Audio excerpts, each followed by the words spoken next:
Taste the Daily.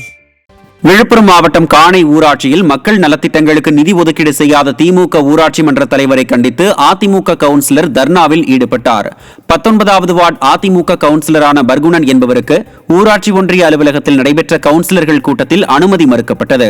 மேலும் தனது ward பகுதியில் பணிகளை மேற்கொள்ள திமுக ஊராட்சி மன்ற தலைவர் நிதி ஒதுக்காமல் உள்ளதாக குற்றம் சாட்டி அதிமுக கவுன்சிலர் பர்குணன் அலுவலக வாயிலில் தர்ணாவில் ஈடுபட்டார்.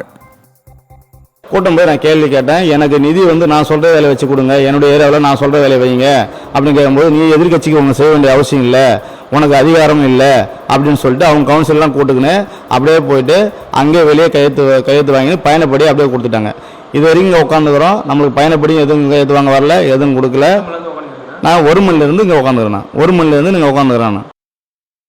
கடலூர் மாவட்டம் ஸ்ரீமுஷ்ணம் அருகே இளைஞர்களின் வாழ்வை சீரழிக்கும் விதத்தில் கள்ளச்சந்தையில் மது விற்றவர் பிடிபட்டார். சாத்தாவட்டம் கிராமத்தில் இரவில் டாஸ்மாக் மூடிய பிறகு மது விற்ற தனமணி என்பவர் பிடிபட்டார். அவரது வீட்டை சோதனை செய்ததில் 50 மது பாட்டில்கள் இருந்தது தெரியவந்து பறிமுதல் செய்யப்பட்டன. ஸ்டாலின் ஆட்சியில் மதுவால் பலரும் சீரழிவதை தடுக்க மனமில்லாமல் ஏவல் துறை வேடிக்கை பார்ப்பதாக குற்றச்சாட்டு எழுந்துள்ளது. வெளிநாட்டில் வேலை வாங்கி தருவதாக கூறி ஏமாற்றி அழைத்துச் செல்லப்பட்ட நபர் டெல்லியில் உயிரிழந்த விவகாரம் குறித்து நடவடிக்கை எடுக்க கோரி உயிரிழந்தவரின் பெற்றோர் புதுக்கோட்டை ஆட்சியரிடம் மனு அளித்தனர்.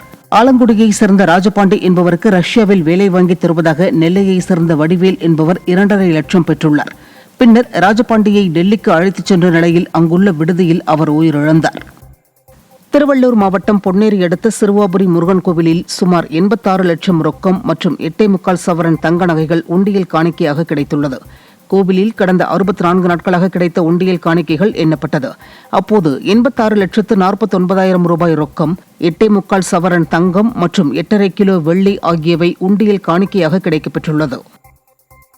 திருவாரூர் மாவட்டத்தில் போலி பாஸ்போர்ட் எடுத்தவர் மீது நடவடிக்கை எடுக்க கோரி காவல் கண்காணிப்பாளரிடம் புகார் அளிக்கப்பட்டது.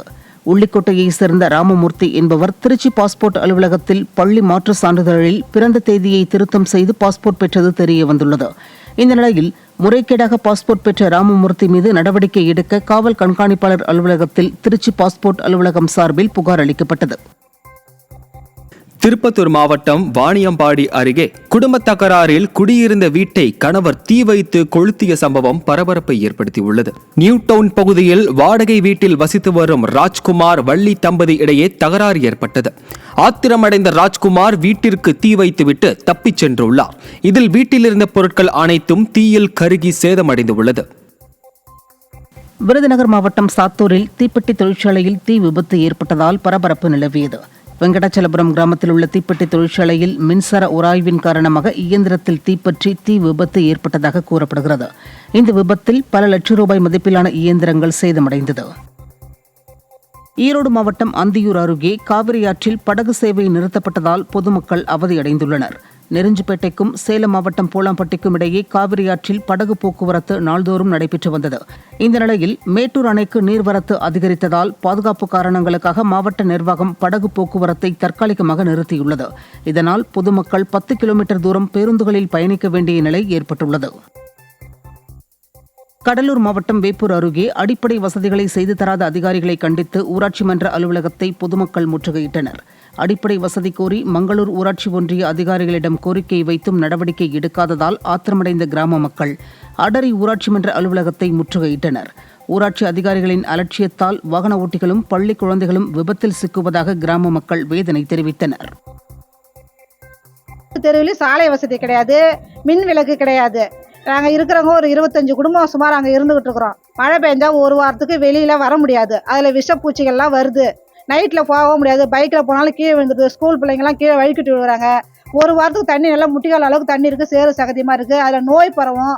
நாங்கள் எப்படி இருக்குது, 25 குடும்பம் இருக்கோம், நாங்கள் எப்படி இருக்கிறது? திருவள்ளூர் மாவட்டம் கும்மிடிப்பூண்டி அருகே பயன்பாட்டிற்கு வராமல் பூட்டியே கிடக்கும் ரேஷன் கடையை திறக்க கோரிக்கை விடுக்கப்பட்டுள்ளது. நேமல்லூர் ஊராட்சியில் கடந்த 3 ஆண்டுகளுக்கு முன்பு புதிய ரேஷன் கடை கட்டப்பட்டது. ஆனால் தனிநபர் ஒருவர் இதனை சேமிப்பு கிடங்காக பயன்படுத்தி வருவதால் மக்கள் பயன்பாட்டிற்கு வராமல் 3 ஆண்டுகளாக பூட்டி கிடக்கிறது. விடியா ஸ்டாலின் அரசின் அதிகாரிகள் அலட்சியத்தால் மக்களின் வரி பணம் வீணாவதாக குற்றம் சாட்டப்படுகிறது.